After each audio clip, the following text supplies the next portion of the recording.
Continuamos en Conexión B, análisis, entrevista. Vámonos con más.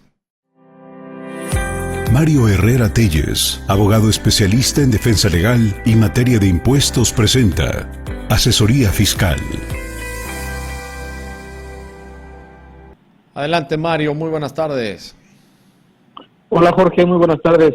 Gusto en saludarte y gusto también en saludar a nuestros amigos que nos escuchan. Jorge, hoy quiero que hablemos respecto de los comunicados y los correos electrónicos que pueden o no ser del SAT, pero que han estado llegando a los correos de los contribuyentes, de los que pagamos impuestos, quienes estamos inscritos en el RFC, y también, hay que decirlo, de las personas que ni siquiera están inscritas en el RFC, que ya están llegando este tipo de correos. Jorge, hay una cuestión que debemos atender. El robo de datos personales es una realidad y es un riesgo al que estamos expuestos, y ahora más que en otro tiempo, por el uso y el aprovechamiento de los medios digitales y electrónicos, por la explotación de las redes sociales y el constante uso por parte de los prestadores de servicios, de los servicios financieros, incluso también de los órganos de gobierno, de la comunicación electrónica, pues se presta cada día más a riesgos para que traten de hacerse de la información de datos personales de nosotros como ciudadanos. Y entonces yo he visto, porque así tenemos un termómetro, yo creo que cada uno con nuestros clientes, en los que cuando más nos empiezan a preguntar, este correo es del SAT, este correo es del IMSS, pues nos damos cuenta de que efectivamente hay un incremento en los correos apócrifos o el llamado phishing, que son no otra cosa, sino correos electrónicos disfrazados de una entidad pública, de una entidad privada, que posiblemente de servicios financieros, en los cuales tratan de hacerse de la información valiosa, como pueden ser tus datos personales, como fecha de nacimiento, como contraseñas de acceso a los portales bancarios, como el RFC, como la contraseña, como los datos de la e-firma, y entonces estamos poniendo en grave riesgo nuestra situación particular frente a las autoridades fiscales o incluso ante la posible comisión de delitos que pueden llevarse a cabo con el uso de nuestras herramientas tecnológicas, como son las contraseñas que nos permiten acceso y realizar actividades como emitir facturas, como presentar declaraciones, o bien realizar algún otro tipo de actos o movimientos financieros o no, y que esto puede derivar en algunas cuestiones de mucho riesgo. Entonces hay que tener muchísimo cuidado. Primero, Jorge, en identificar que los correos que nos llegan, los correos que recibimos, efectivamente corresponden al emisor. Y no solamente me detengo en que si son o no del SAT, porque ya he visto correos que simulan ser de la Secretaría del Trabajo, ya he visto correos que dicen ser del IMSS, y los habituales, ¿no? Tanto los del Servicio de Administración Tributaria como los que dicen ser de los bancos, cuyo único objetivo es beneficiarse de esos datos para efecto de explotarlos, quién sabe para qué cosas, pero pueden ser estafas, fraudes u otro tipo de delitos. Entonces, al hablar de los correos electrónicos que envía el SAT, no podemos pasar por alto que también llegan correos electrónicos que simulan ser del SAT. Y una de las cuestiones que anteriormente bastaba, Jorge, para identificar si un correo era auténtico o no del Servicio de Administración Tributaria, era identificar sobre todo el dominio. Y yo recuerdo, todavía me tocó estar en Prodecon, que mi consejo era, oye, si el correo proviene del dominio @sat.gov.mx, es decir, Servicio de Administración Tributaria, Gobierno México, es auténtico. Sin embargo, hace esta semana y la anterior, Jorge, me empezaron a llegar preguntas de algunos clientes que me mandaban el correo electrónico en el cual ya se advierte que el dominio efectivamente es sat.gov.mx, pero le pedían al contribuyente que descargara documentación en ese mismo correo. Y otra de las cuestiones que nosotros siempre recomendamos es que cuando un correo que dice ser del SAT te redirige a otro portal, o bien te pide que descargues documentos, o bien te pide la información de tu contraseña o tu firma, no hagas caso, porque seguramente es malicioso. Y por esto se dio cuenta este cliente de que este correo podía ser malicioso. Cuando me lo manda, me doy cuenta de que el dominio ya pertenece al SAT.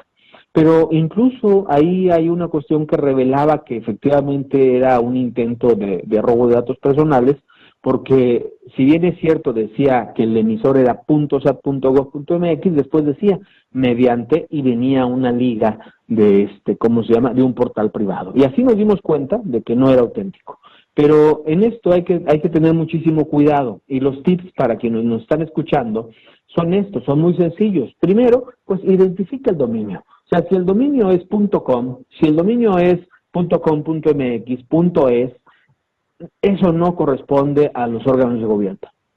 Si el dominio es @sat.gov.mx, ese puede ser un mecanismo para advertir que efectivamente lo es.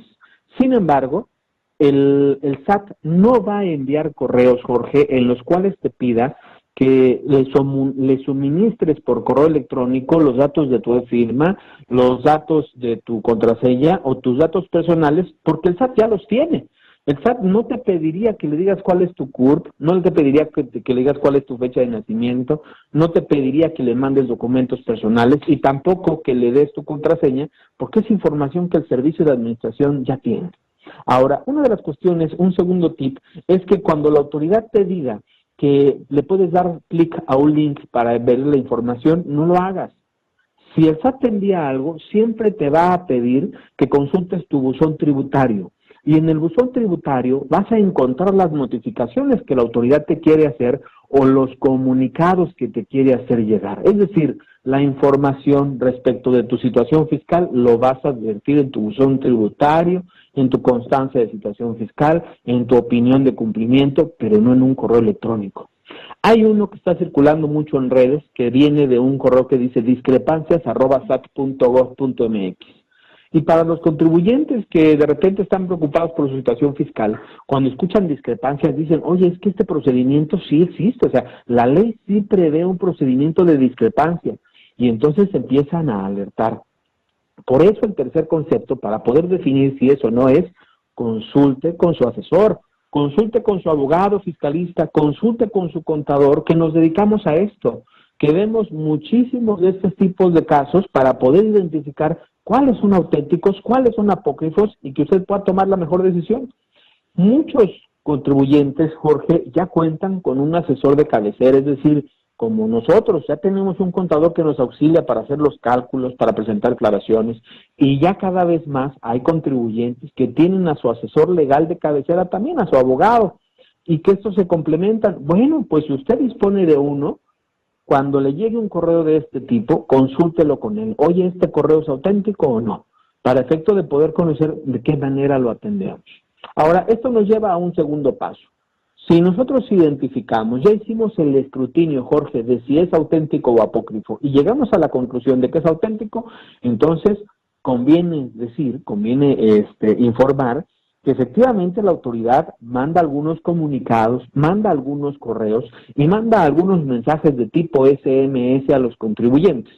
Y que a través de estos mensajes, correos y comunicados puede informar la existencia de un acto administrativo que lo vamos a conocer y descargar a través del buzón tributario. Segundo, nos pueden mandar requerimientos de información, de documentación o recordatorio del cumplimiento de obligaciones. Y tercero, en ocasiones también, pero siempre con consulta en el buzón tributario, nos puede decir que existe algún tipo de omisión, que existe algún tipo de diferencia que advierte en el cumplimiento de nuestras obligaciones. Sin embargo, este tipo de datos los vamos a tener que ver regularmente direccionados en el buzón tributario. Hay un tipo de correos que efectivamente la autoridad te envía como recordatorios y también dicen así comunicados, en los cuales te dice, oye, estoy revisando tu situación y tienes un crédito pendiente, o oye, estoy revisando tu situación y no has presentado tu declaración del mes de mayo, y a veces viene directamente en el correo. Lo importante es reconocer que no nos va a pedir que en ese momento demos link para presentar la declaración. ¿Qué es lo que tenemos que hacer? Acudir al buzón tributario. Ahora, dentro de lo que sí podemos hacer con este tipo de información y documentación, Jorge, hay algunos asesores que dicen, oye, los comunicados del SAT, las cartas de invitación del SAT, a menos que sean requerimientos o actos administrativos, son llamadas a misa. Yo soy de la opinión, Jorge, y eso lo hago con mis clientes, yo soy de la opinión que un correo electrónico del SAT en el que te dice que está advirtiendo incumplimientos, diferencias, conductas atípicas, no son llamadas a mesas. Son por lo menos la llamada a la acción para que tú hagas una revisión interna, para que tú le digas al contador, oye, vamos a ver si efectivamente estas diferencias que dice el SAT existen. Porque, ¿qué sucede si no los atendemos? La autoridad le puede ir subiendo un poquito el volumen al tipo de actos que emite y después ya no va a ser una invitación, Jorge, después va a ser un requerimiento o una restricción de certificados de sello digital o posiblemente una auditoría. Y entonces ahí sí que vamos a hacer caso, pero ya va a traer aparejadas sanciones, ya va a traer aparejados actos administrativos que nos implican obligaciones y también actos administrativos que nos van a obligar a subirnos a un procedimiento que a veces cuesta dinero, Jorge, poder solventarlo. Entonces, las recomendaciones de hoy es estar pendientes de nuestro correo electrónico, tener ligado nuestro correo electrónico a nuestro buzón tributario para que nosotros como empresarios, contribuyentes, comerciantes, también además del correo del contador, nos llegue a nosotros y sepamos que nos está llegando información valiosa y que después consultemos con nuestro asesor qué tipo de información nos conviene atender, qué tipo de información no pertenece a autoridades o instituciones financieras para efecto de tomar siempre buenas decisiones, querido Jorge. Es correcto, Mario, y para esto expertos como ustedes, ¿dónde te localizan? Con muchísimo gusto nosotros podemos servirles al teléfono 6628-470839. Yo insisto, este teléfono es el mío, a mí me llegan mensajes o llamadas, y también a mi correo electrónico mario.hertz@outlook.com, ahí estoy para servirles. Claro que sí, mi querido Mario, te mando un fuerte abrazo, muchísimas gracias. Gracias, Jorge, fuerte abrazo, nos vemos la próxima semana. MH Legal, asesoría y defensa en materia fiscal y administrativa presentó La Asesoría por Mario Herrera Telles.